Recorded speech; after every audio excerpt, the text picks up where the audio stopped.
Welcome to this episode of Founded in Tech, brought to you by Witham and today's host, Dave Garvey. With today's episode, I am joined by Aron Susman, Chief Financial Officer at Rowe, where we will learn more about his interesting path from a Big Four firm to the world of startups and where he currently leads finance and accounting at one of New York's most successful high-growth companies. Through getting to know Aron over the years, it is clear that he has a lot to offer finance and accounting professionals in tech, as well as venture-backed founders and CEOs. And now for a warm welcome. Thanks for joining us today, Aron. Thank you for having me. Great. So I've been pumped about this for a while. Looking forward to all the ground that we're going to cover. Maybe before we dive into your past, at least from a career perspective, can you tell folks today a little bit about where you are right now, which is Rowe? Yeah, so I'm currently the CFO of Rowe. Most folks are probably familiar with how Rowe started as Roman, which initially focused on men's sexual health, but are surprised to learn that we've evolved into a vertically integrated primary care platform. We treat over 20 conditions end to end. We have a cash pay mail order pharmacy with thousands of generics, and we're able to send providers to patients' home for diagnostics. We're actually the only healthcare company that's seamlessly integrated virtual care, online pharmacy, and in-home care. And so with a nationwide provider network and in-home care API and pharmacy distribution centers, we'll have about 10 by the end of the year. We at Rowe seamlessly connect telehealth, diagnostics, and pharmacy services to provide high quality, affordable healthcare without the need for insurance.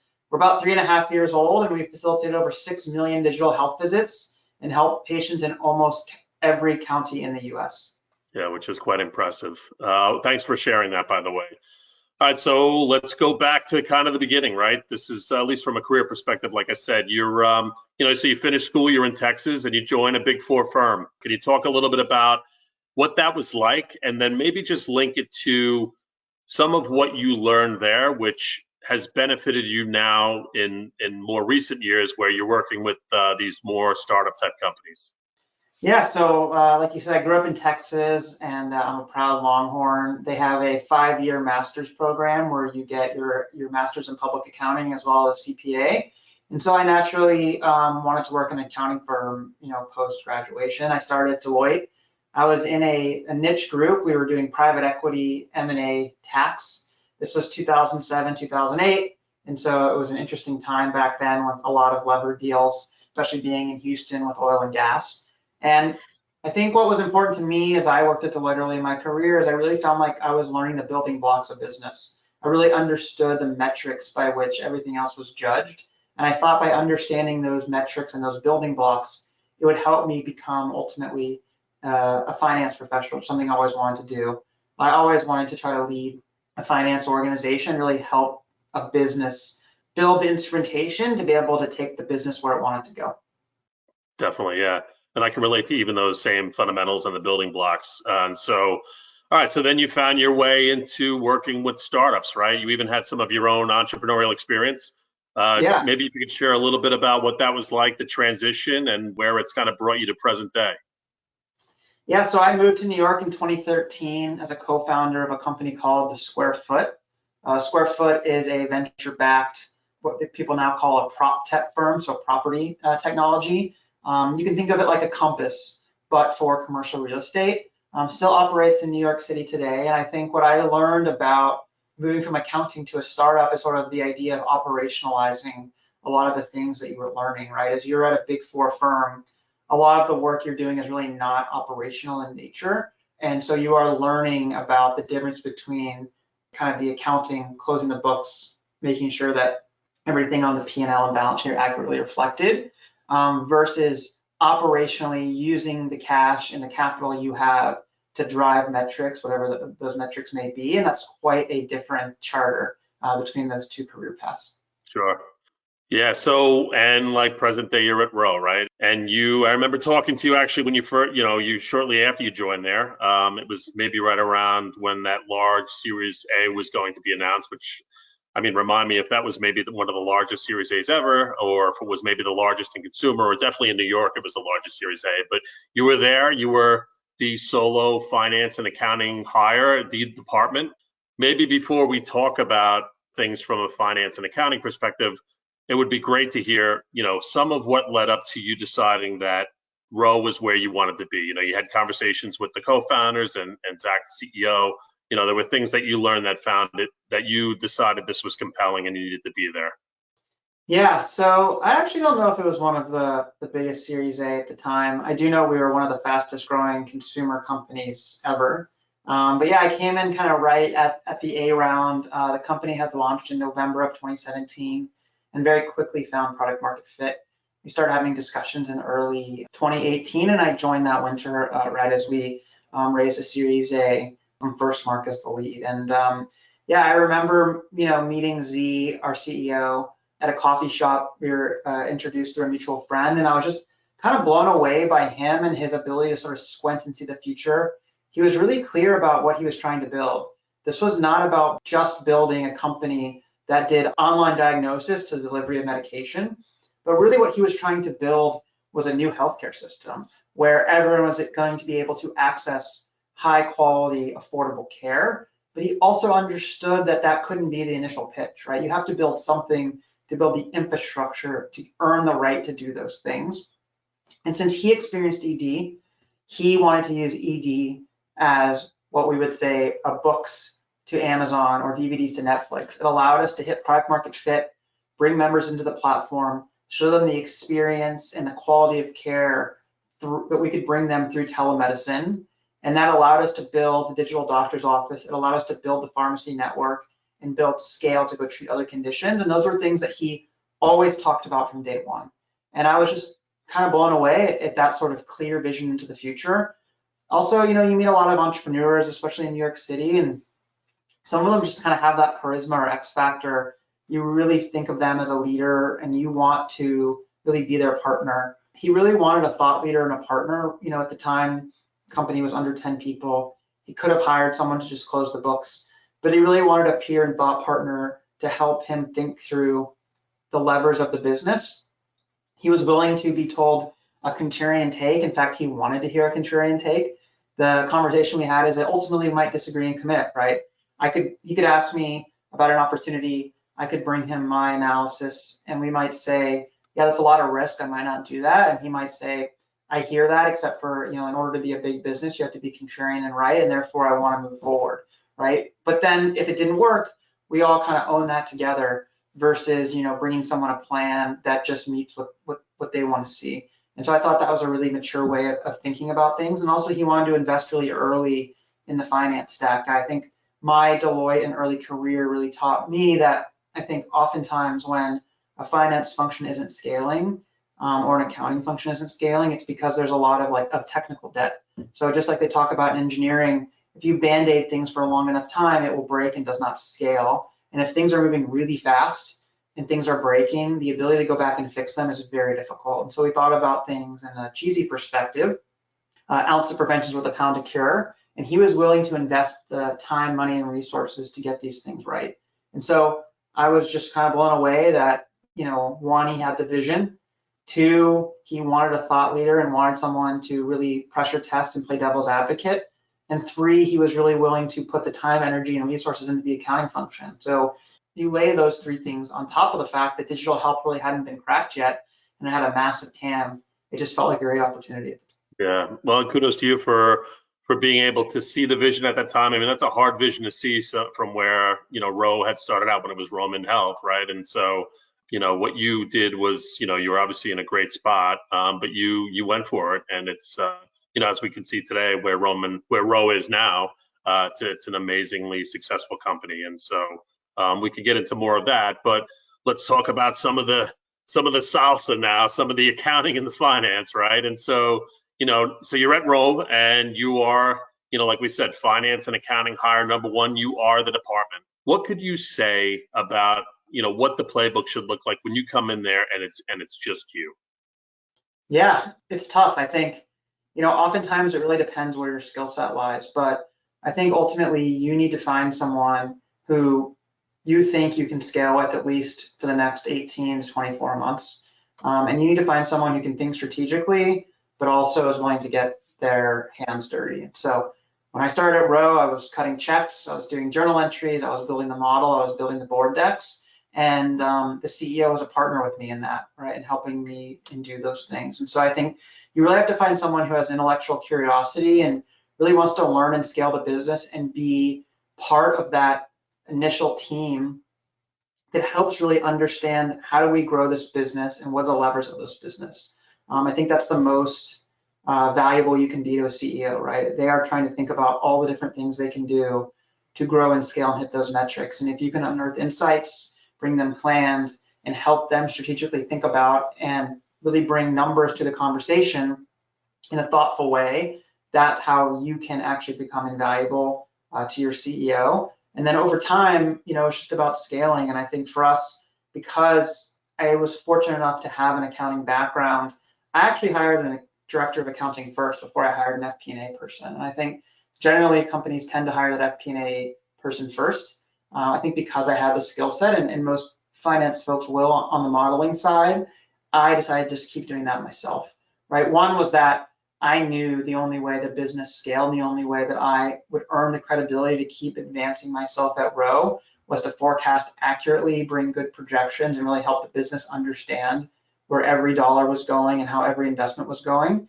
And I couldn't feel comfortable in that unless I was in those weeds doing that every single day. One of the hardest things I ever did as we scaled was give up that model because I had to feel really trusting in every number that we were looking at and every number we were reporting and forecasting against, especially because we were raising VC money.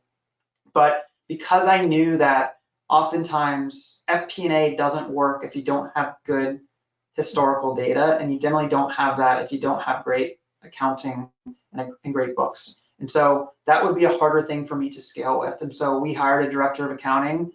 She came in, she was our first hire, and she, started closing almost immediately, and we started scaling that team first. And I think having order, putting rigor behind, and really having methodology behind how we were going to close our chart of accounts and everything that went into our accounting process is what has enabled us to scale in the way we have today. I mean, I think we're very fortunate, but we are audited by a Big Four. We have NetSuite, we have an inventory management system. This is only our third year in business.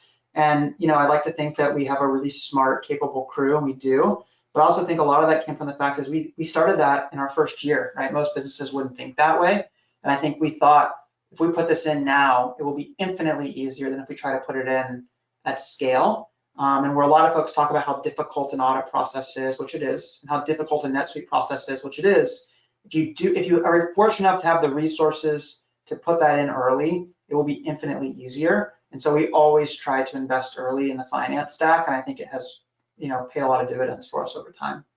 I remember back then too when you were talking through all of this, and when I think back to what Row was at the time, it was a very early stage company, and I remember you'd hired Jessica as the director of accounting, and she had come down from, I think it was upstate New York, and then you were talking about the audit and NetSuite, and which is all of what someone in your position would need to be thinking about. But some of them would, maybe postpone it or kick the can as much as they could on. And I remember you just being steadfast about, no, this is going to happen in the early days here. And, it's not everybody's willing to do that. It's a lot of effort to do them, especially with sort of how close you did them to each other.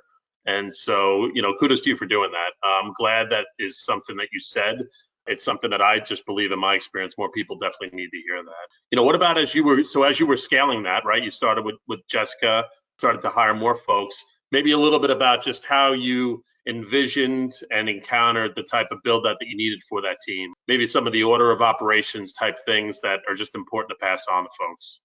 On the accounting side specifically, I think we actually had someone who even predated me, who was like a part-time consultant on the books. He had the historical and institutional knowledge, so we brought him on board as well. And then with Jess, just try to find someone who I thought of as myself a few years ago, who could think strategically, but also would get into the weeds, right? She had to do the implementation, and she had to close the books. She had to get in there and do the day-to-day. And over time, then as that started to scale, wanted to make sure that I provided her the same resources that Dee provided me to make sure that she was able to get leverage. And I think one of the things we believe on accounting and FP&A, and I think people typically think about this more on FP&A than accounting, is that my goal was not that their entire week was completely filled with the day-to-day. I wanted breadth and room for them to be thinking about where we need to go in 3, 6, 9, 12 months and actually be spending time on that, right? And I think ultimately that's not always efficient. Like we could go down a rabbit hole of things that ultimately we figure out don't actually work for us. Some people think about that as lost time. I thought about that as paying for education. We want to make sure that we have the ability to strategically think on the accounting side, right? As kind of SPAC mania started earlier this year, we wouldn't have even been in position to think about something like that, although we obviously didn't do it, had we not built the rigor around the accounting team to have the financials available for that process and for our fundraisers. And I think a lot of people think about those as champagne problems, but I think we always assumed that we were going to achieve big things, and we didn't want blockers. I think my ultimate kind of North Star is finance should never be a blocker for the business scaling.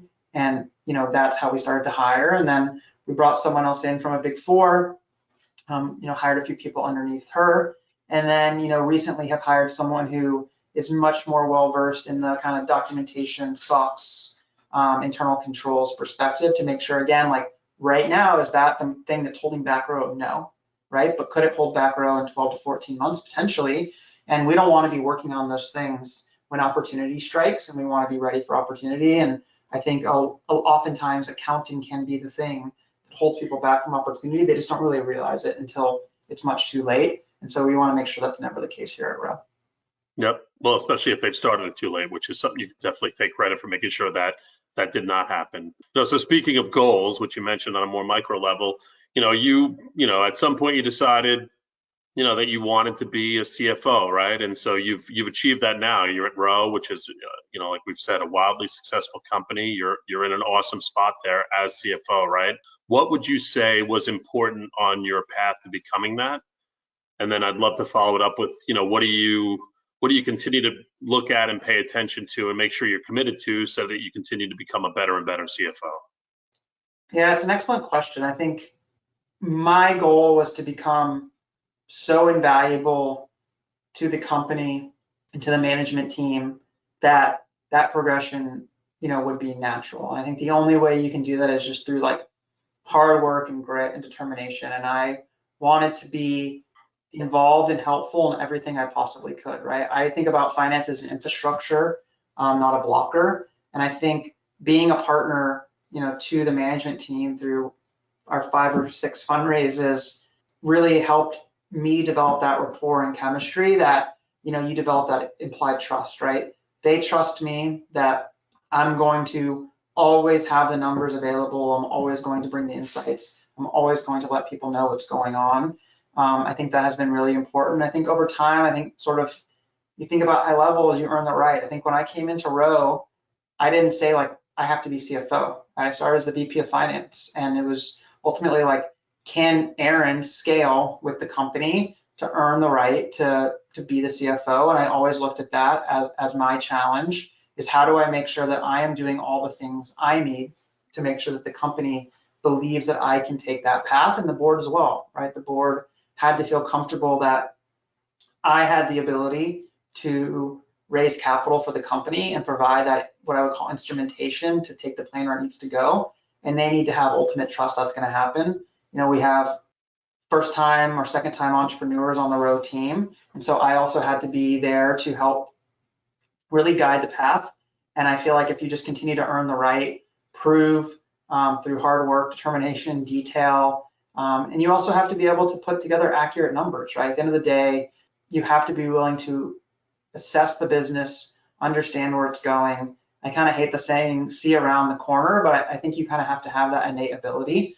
And then you also have to be able to build an amazing team, right? I couldn't do this alone. Like if we didn't have the finance team that we had, I wouldn't have been able to get leverage. And so I think a lot of it too is being able to hire amazing folks. And that's something that I think I had to learn over time. You don't get to be the CFO of a company like Row because you forecasted well, or because you put in NetSuite, or because you got audited. You get to be the CFO because you've shown over time that, one, you can scale with the business, and two, that you can hire an amazing team. And I think for us, as I said with Jess, on the FP&A side as well, we always try to hire people that would have been my peer, right? Can I convince someone who was my peer and smarter than me to come work for us and do amazing things at Row. And without those people, I wouldn't be able to do it. So I think there is a soft skill side around just like being a leader. Can you get the trust of the rest of the management team? Can you earn the trust of the company? Can you hire well? Can you earn the trust of your own team? And then, a bunch of hard work, and then, be fortunate, right? Like, we always knew we were building something special, but ultimately you have to continue to kind of make your own luck and put yourselves in great opportunities. And so over time, it was really, I think, about the attitude of just earning your right. And I continue to try to keep earning that next level and not coming in thinking that I deserved anything. And I think that puts you kind of in the right mindset to want to do the best you can to serve the company that you're fortunate to be a finance leader of. Thanks for that, Aaron. Love the humility. It's usually one of those things that you kind of can't say yourself. Like, as soon as you say you're humble, you're not. But we get guests on this podcast that are humble, and it makes a big difference in how they are successful and just how they look at the world. So definitely a hat tip for that about you. So you did actually touch on some of where I wanted to go next with this. So you talked a little bit about like being a good partner to the CEO, as well as board relations and investor relations. Can you talk a little bit more about how important that is, and maybe some of what you've learned about the best way to go about doing those? Yeah, I mean, it is one of the most important things. You have to have the trust of the CEO, and you have to have the trust of the board, and you have to make sure that you're operating, also have the trust of the management team and the trust of the employee base at large.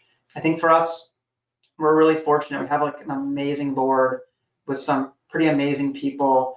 Rick Heitzman of First Mark, Hemant Tanja of General Catalyst, Alexis Ohani, and Tony West of Uber. And they are visionaries, all of them, in their different specific domains, and they have a long-term vision of what we're trying to achieve. And so we are just make sure that we're always on the same page, right? I think ultimately we use them strategically. We're open and honest of the highs and the lows. And I think you develop that trust over time where they trust that, like, they want the same way that Row wants to be a patient's first call, the board wants to be our first call, right? If we've hit a blocker or something's not going the way we want, right, the board should be the first call because they're there to help us, they're there to support us. And if you develop that trust over time, it's really important.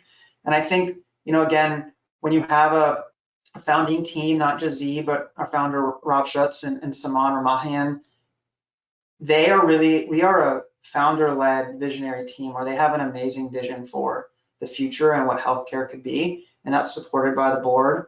And so when you're able to earn the trust of a founding team that the board really believes in and has continued to execute, that also helps you earn that right with the board. And I've also tried to make sure that, I also have dialogues with members of the board, making sure that I understand what are they looking for out of me? What can I provide for them? What can I do better? What can I answer for them over time? And also, like, I have to give credit to them. They are willing they've bet on me since the early innings and continue to put trust in me as well. I don't know that that's always the case, but I think we just have a board that understands that who we all are and what we're all trying to achieve. And it's much more, there's a greater mission that we're trying to do. We all believe we can be not only just a really big public company, but we can change the way healthcare is accessed in the United States. And they all believe in that as well. And so I think, over time, it's just about, you can only, we say this a lot at Row, but you earn trust through frequency, right? And the only way that you can earn that trust is to be frequently available to the board and to frequently execute on what you say you're going to do. And if we continually do what we say we're going to do, they will start to trust that that's going to happen. And so that's why we're always honest and open about what's happening, why it's happening, and what we're going to achieve. Because I think this is the same is true for public company CFOs. Like, once you lose that credibility, it's really hard to get it back. And so there's really no reason, there's no incentive to, say you're going to achieve something you don't think you can, or potentially kick the can down the road, or potentially obfuscate what's going on. We're always open and honest with them, and that has developed an amazing trust. And I think over time, if you develop that trust and institutional knowledge of the company and the culture, you've really ingrained yourself there. And that's what I've tried to do over a long period of time, is just continue to earn their trust and prove to them, how badly I want to be in the seat, and continue to make sure I'm earning the right to sit in the seat as well. Sure, definitely. Well, I mean, part of earning that trust too is, having your house in order properly, right? And one important component to that is, all the data and the different dynamics there are within your department, right? And so always love to talk about KPIs and metrics. In fact, it was awesome. You and Zach had co-authored that one article that was on Medium about a year and a half ago about all the different KPIs and metrics inherent to, especially your D2C business, but was laid out very well and simple about just, it started with customer acquisition cost, and then it worked its way down the funnel with conversions and looked at things like, average order value and things like that, and obviously the retention and that sort of thing. And also how that article is used when you onboard new folks at Row. Awesome way to put people in sync and get them all on the same page. Even if it's new content for them, it gives them just something to talk to their colleagues about, right? To learn more about it. But critical that they understand all that stuff. But with KPIs and metrics, obviously, you've had to come up with a way to architect and to share that data in a way that is appropriate for the audiences, including the board and leadership. So can you talk a little bit about what went into architecting that and just maybe some of your style with how you like to deliver it? Yeah, I think we're a little bit of nerds, and we really enjoy KPIs, we really enjoy metrics, and we found that over time, it was interesting how many different ways that they're defined, and some of these things I think can be really useful for folks aren't always well defined. And we really wanted to put something together because we wanted to share what we thought was our knowledge with people who would find it interesting, and it was just actually kind of fun. I think not only do you have to have like a great business relationship with the founding team and the exec team, but you also have to have like a personal relationship. Like you also earn trust through personal relationships and being vulnerable. We're all humans, especially coming through this pandemic, I think is even more highlighted. And when we are all more familial, have that chemistry, build some personal bonds, that is really what allows us to get through the tough times, right? The easy times are easy. The tough times is really when that trust comes from, and a lot of that can be built not just at work, but personally. And that was something that Z and I undertook because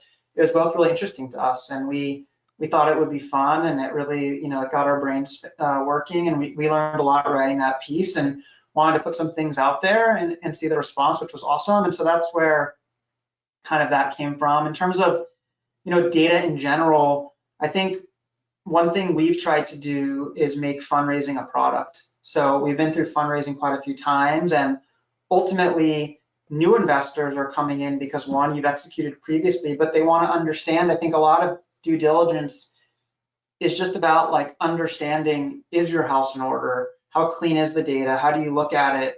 Can you pull at your fingertips? Do you have instrumentation to make changes when necessary? And I think we always tried to make fundraising a product in and of itself, super organized, very visual, backed up with lots of data, such that when people were reviewing the data, they felt like, oh wow, like this group really has their stuff together. It's really clear, it's really concise. I understand what they're looking at. I understand why. I don't have to dig 30 levels deep to figure out what's going on. Because we sort of say that, for instance, like investors are a self-selecting pool. If they don't believe in the long-term vision that we're trying to build and are interested in KPIs or metrics that we don't really look at, we think sometimes maybe there's not the right investor for Row.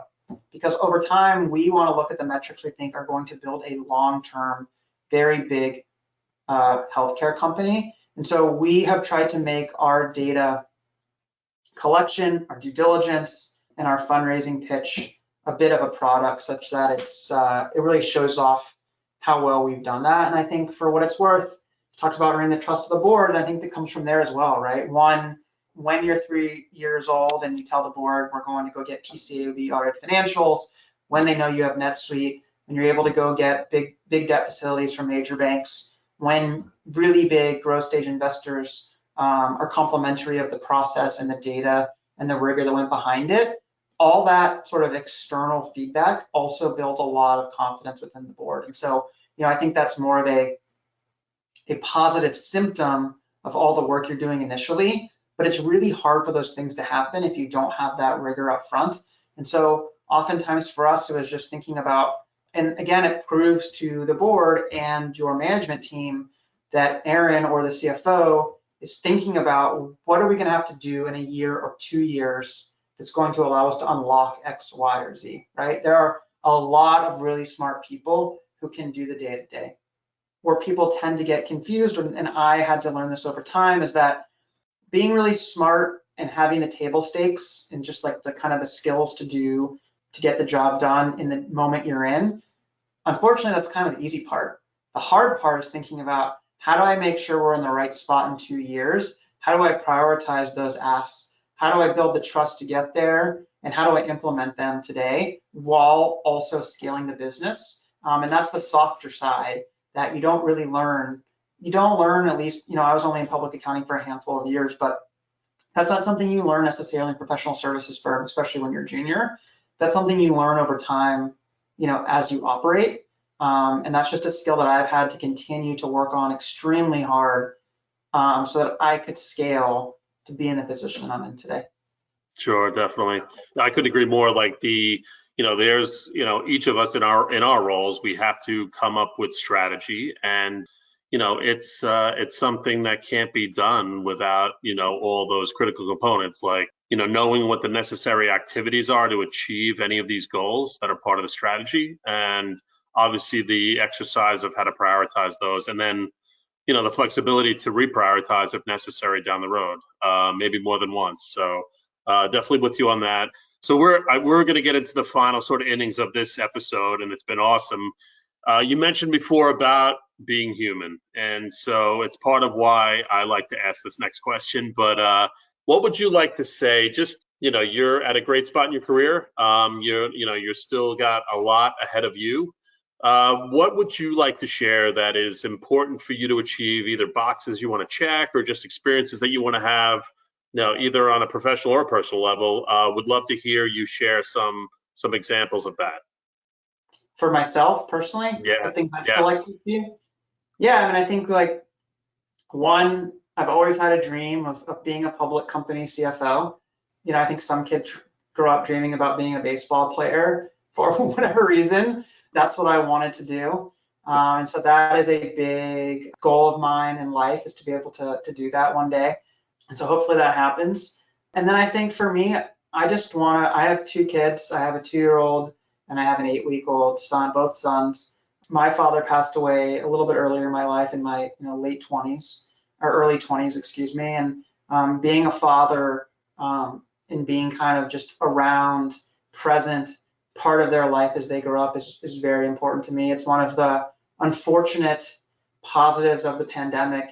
Unfortunately for the pandemic, one of the positives have been get to spend a lot of time with my family. And it's really important to me, to just be an amazing dad, and for my kids to think of their father the way I think of my father. That's something that I also want to continue to achieve, is just, how do I be a great partner to my wife? How do I get to be a great father to my children? How do I get to continue to learn and be part of this amazing rocket ship at Row? One day, maybe I will, don't understand what I'm asking for, but be a public company CFO. Those are sort of the 2 things that are really important to me. And then, over time, the other thing I would love to achieve is, I love traveling and experiencing culture, and want to continue to do that over time as sort of a personal goal of mine. And yeah, those are like, kind of the 2 or 3 things that are really important to me, that I get to do as I scale and grow professionally and personally. Yeah, good. Well, and I mean, what you say about the public company CFO, I mean, it wasn't that long ago where, New York, in its maturing process from a venture and tech ecosystem perspective, we could easily go 12 months without an IPO here, right? And then have one, and then go another 12 months plus. And so it was only a couple of years ago where we started to have them with some sort of regularity. And so, the good news about that obviously is, we've got more CFOs now that are public company CFOs, and they've been through that process. We've got a couple of people that have been through it a few times now at this point. And so, those are people that I know. I'm sure you're getting to know them, and obviously there's folks on the other coast too. But it's awesome to see that in New York. It's hard to not be proud of that. And it's been amazing because they have a pay it forward mentality.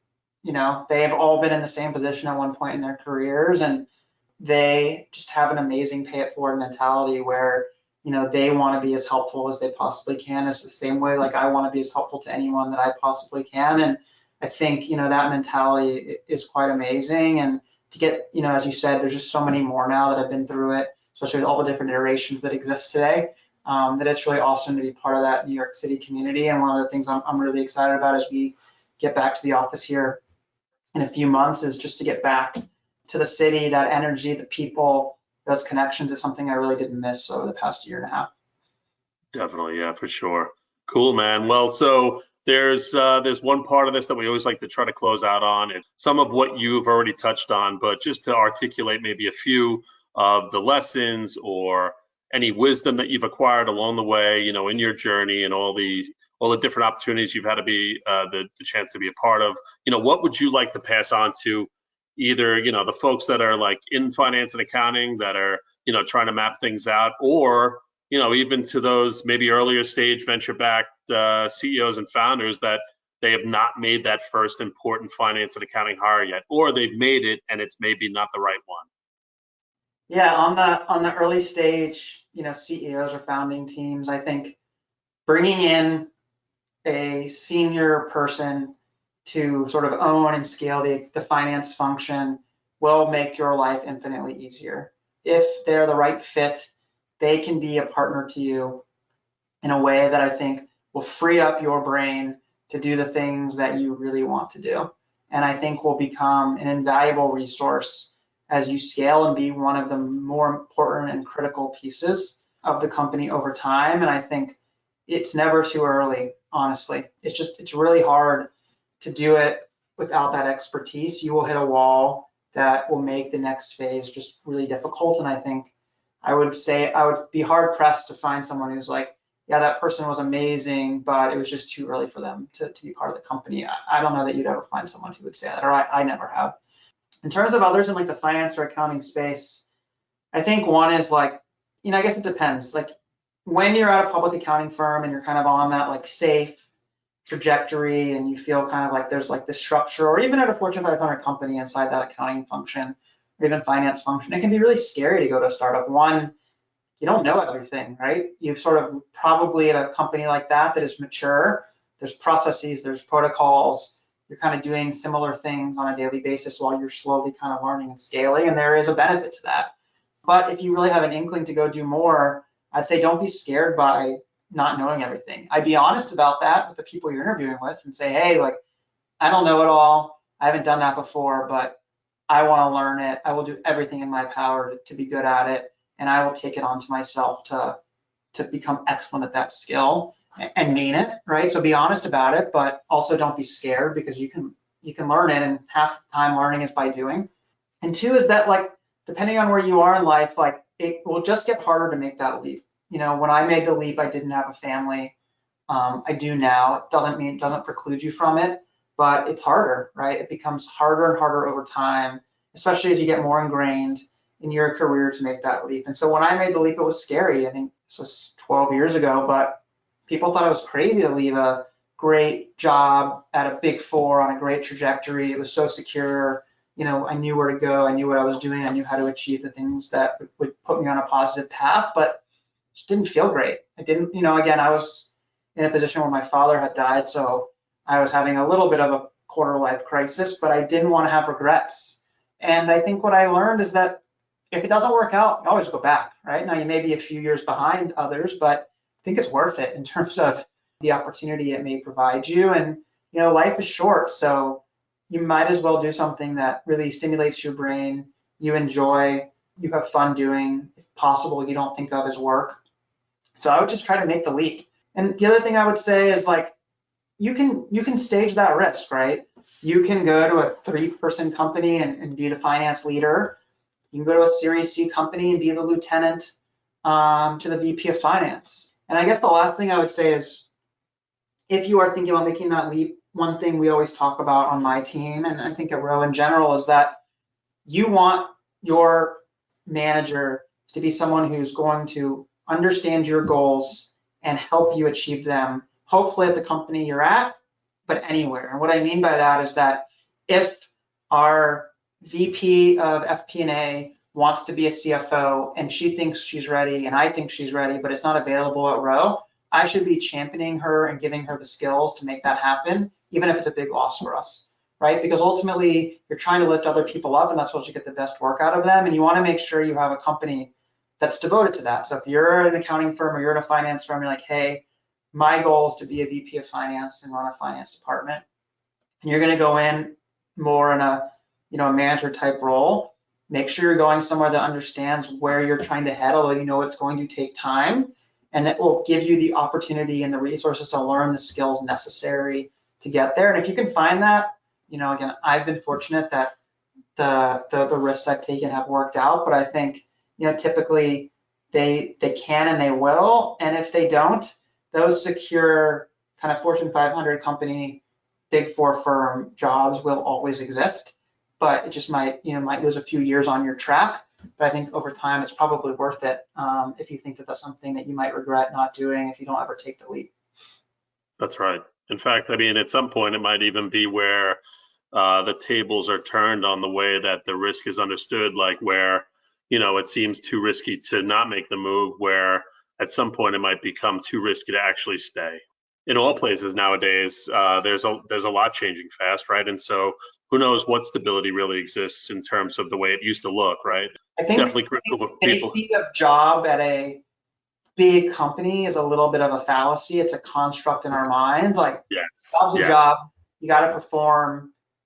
Things can go well, things can go poorly. I think sometimes big corporate jobs may feel more secure, but I'm not sure that's always truly the case when you go into the details. 100% in agreement on that, and a perfect way to wrap up this episode. Definitely want to thank you, Aron, for joining us, and I look forward to keeping in touch. And I just want to say thanks again to all of our guests and our audience. We are committed to creating content that brings value to all of you.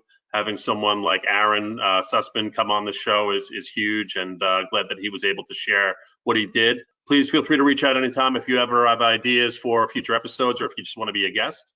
And in the meantime, we hope you enjoy and that you'll be well. Aron, thanks again for being with us today. Thank you for having me. All right, take it easy.